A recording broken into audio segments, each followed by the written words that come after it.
Здравствуйте, дорогие друзья! Я приветствую вас на новой лекции канала «Жизнь после жизни есть, я знаю», который посвящен доказательствам жизни после смерти и устройству потустороннего мира, куда каждый из нас попадает по завершении своего земного пути, где и воссоединяется с ранее усопшими родными и любимыми и продолжает бесконечное путешествие по нашей прекрасной и удивительной Вселенной.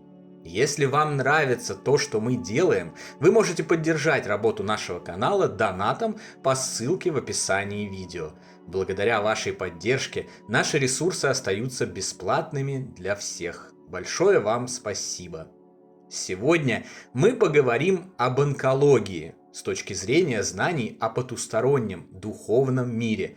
Узнаем, откуда эта гадость берется и что делать для того, чтобы никогда с ней не встретиться.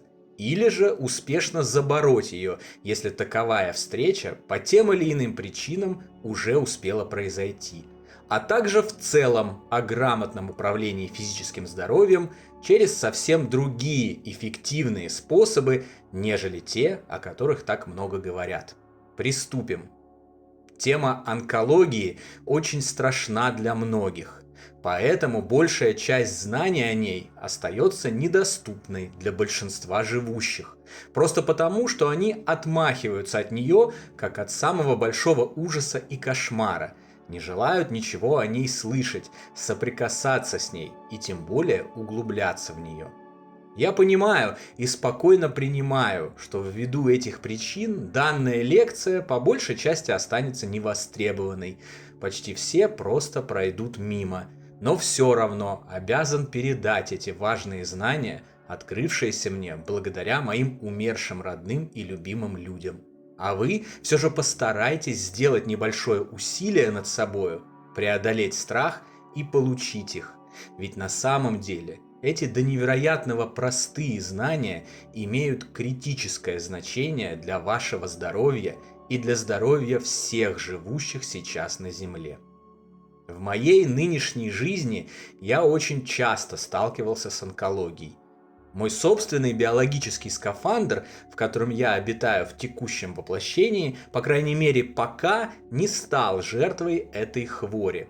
Но многие мои родные, любимые и друзья, к сожалению, не избежали этой участи. Полученные мной за время нашей с ними совместной борьбы с болезнью опыт и знания позволяют мне увидеть определенные причины, следствия, закономерности рака и открыто говорить о них, предлагая онкологическим пациентам помощь, дополнительную к медицинской.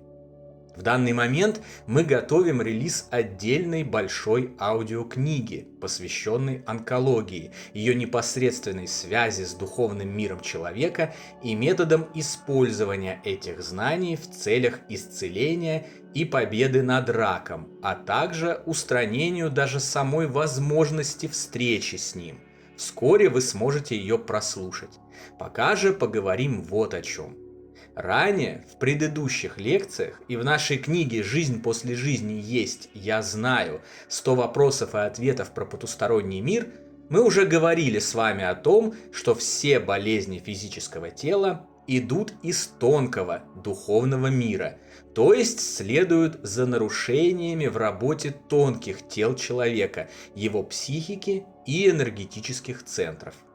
Здоровый духом человек, умеющий управлять своей психикой и энергетикой, находящийся в зоне психического и духовного баланса, не болеет совсем или болеет крайне редко, тогда как чрезмерно эмоциональные, неравнодушные, нервные, гневные, депрессивные люди, плохо справляющиеся с управлением ментальностью, то есть выпавшие из зоны баланса или переполненные негативными эмоциями, болеют очень часто. Для меня это сейчас уже настолько очевидно, что ни одному скептику не удастся поставить это под сомнение. Я многократно увидел это собственными глазами и убедился в этом на 100%. Даже странно, что за столько веков существования медицины люди так и не проследили причинно-следственных связей и продолжают искать причины заболеваний исключительно в физическом мире, или в лучшем случае апеллируют к заболеваниям как к неким наказаниям свыше за какие-то грехи, что, конечно, на один крохотный шаг ближе к истине, но все равно ей не является. За свою жизнь я потерял множество родных и близких в результате того, что они заболели онкологией. Не буду лукавить, как и для многих, очень продолжительное время, целыми десятилетиями, мне оставалось непонятным, за что нам такое наказание. Но по мере своего духовного разворота и погружения в потусторонний мир, которое случилось благодаря уже известным постоянным зрителям канала событиям и людям, я увидел, что никаких наказаний нет, и только мы сами определяем свою судьбу. И вот только тогда все встало на свои места, а все вопросы получили свои логичные ответы. Не исключением являются и болезни. Это прямое следствие наших мыслей, поступков и ментальных установок. В отдельных случаях болезнь, даже смертельная, это все та же судьбоносная, запланированная душой еще до рождения, реперная, неизбежная точка. Но точка, все равно обладающая двумя путями выхода из нее – утратой физического тела или его исцелением. И только носителю души решать, каким путем он пойдет. До самой последней минуты нет никакого рока или предрешенного исхода. Вопрос лишь в знаниях и умениях. Сейчас очень много онкоблогеров. С одной стороны, это хорошо. Люди учатся говорить об этой страшной болезни, о которой еще вчера все предпочитали усердно молчать. Таким образом, они тоже двигают духовный прогресс вперед, пусть и маленькими шажочками. С другой, это изобилие писателей, специализирующихся на раке, позволяет увидеть картину личности пациентов в серьезном масштабе. И вот то, что я вижу, читая онкоблоги, полностью совпадает с тем, что мне и так уже известно. Причина онкологии в первую очередь кроется в психике, в тонком теле человека. Там она зарождается, развивается, отравляет энергоинформационную структуру, то есть дух человека, и только затем это приводит к нарушениям в процессе деления клеток в теле физическом. И в этом случае внутренний мир порождает соответствие внешнего, о чем мы с вами уже много раз говорили. Вот вам конкретный пример. Недавно я прочитал очередную статью из очередного онкоблога, который мне предложила лента подписок в интернете. Суть ее в следующем. Женщина-пациент вышла от радиолога, который по результатам очередного обследования сообщил ей о том, что ее опухоль за последние несколько месяцев не прогрессирует. И она поехала домой. По пути они с мужем встали в пробку, вызванную забастовкой израильских рабочих, пытающихся добиться от властей решения их насущных проблем. И вот что интересно и показательно. Радостные новости о том, что ее опухоль не растет, женщина уделила в статье всего пару предложений, тогда как ее печальные стенания на тему ужасных бастующих, мешающих жить простым гражданам своими нелепыми требованиями, о том, как она не любит пробки и страдает в них, занимают почти весь объем статьи. На мой взгляд, причина онкологии женщины светится, словно солнце среди ясного неба в полдень. Это ее некорректное отношение к жизни, к людям и к себе самой.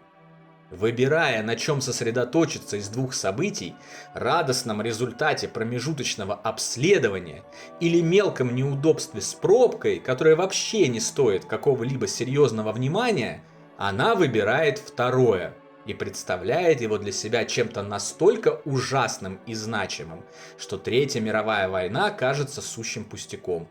Удивляться болезням тела в таких случаях совершенно не приходится. Ты жива, передвигаешься на своих двоих, рядом с тобой твой любимый муж, ты находишься в теплом солнечном Израиле, ты узнала, что Вселенная дает тебе дополнительное время для исцеления от онкологии. И что же ты делаешь со всем этим? Благодаришь Бога за такие щедрые дары? Нет, ты продолжаешь страдать по совершенно иным, несущественным поводам. Так чего же ты удивляешься, что твое тело отказывает под грузом такого некорректного восприятия? И вот каждый раз, когда я вижу онкологического пациента в интернете или в офлайне, я уже знаю, что за его историей кроются серьезные проблемы с психикой, эмоциональностью, чрезмерным или недостаточным неравнодушием, подавленные реакции, депрессии и прочие некорректные взаимодействия с его родными, близкими или собственной духовной составляющей. Полное исцеление от болезней тела, включая онкологию, лежит в области психики. Химиотерапии, облучение, таргетные препараты, полостные радикальные операции и так далее – это лишь борьба с симптомами, способная дать дополнительное время. Безусловно, борьба важная. Я никогда не стану советовать больному отказаться от традиционной медицины, как это делают некоторые шарлатаны и деревенские травники, ратующие за отказ от лекарств и переход исключительно на питье соды, употребление мухоморов или голодание, так как уже развившиеся физические симптомы требуется убрать тем или иным медицинским способом. Очевидно, что без земной, традиционной медицины, сосредоточенной на поломках земного же тела, тут не обойтись. Здесь, как и во многом другом, два мира, физический и потусторонний, работают вместе на одну цель, и нужно использовать их решение обоюдно. Но исцелить свое тело полностью может только сам пациент, поменяв свое отношение к жизни, ее восприятие и духовные приоритеты, поменяв свой внутренний мир с больного на здоровый, что почти сразу же приведет к изменению и физической реальности, и улучшению состояния физического тела. Здесь я прошу понять меня правильно и не уходить в очередную категоричность, выстукивая на клавиатуре новые гневные тирады и проклятия в мой адрес.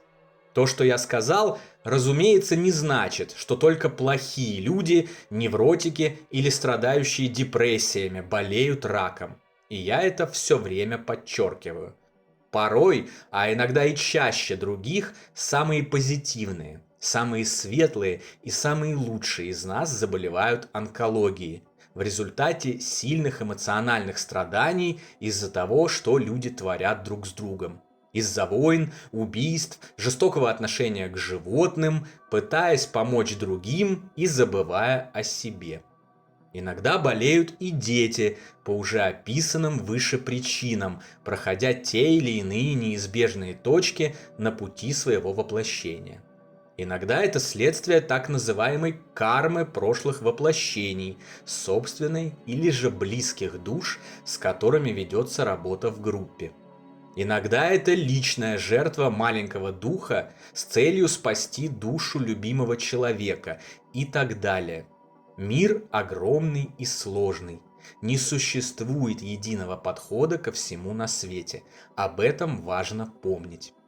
Применительно же к нашему текущему разговору, чтобы победить рак или вообще никогда с ним не столкнуться, очень важно обнаружить точку баланса между внешним воздействием физического мира и состоянием духовной структуры.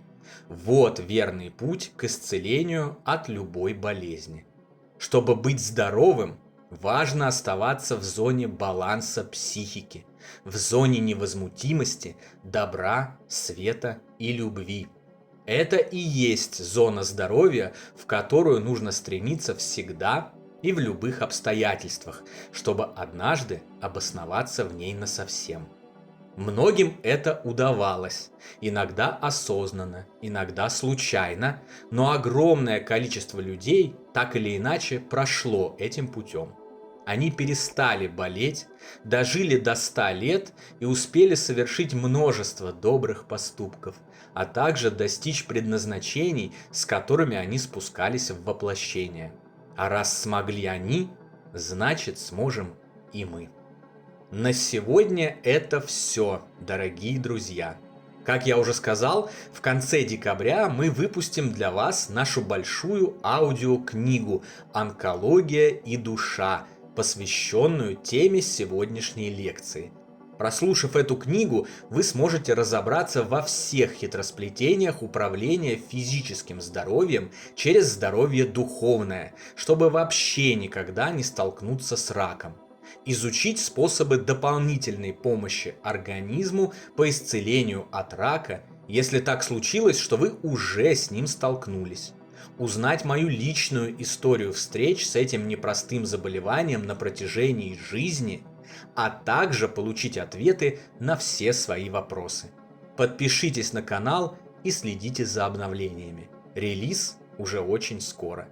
Дополнительную интересную и полезную информацию за пределами лекций, ответы на ваши вопросы о жизни после смерти в целом и по этой лекции в частности, а также познавательные статьи о потустороннем мире вы найдете в нашем телеграм-канале. Ссылка на него, как всегда, в описании видео и на экране.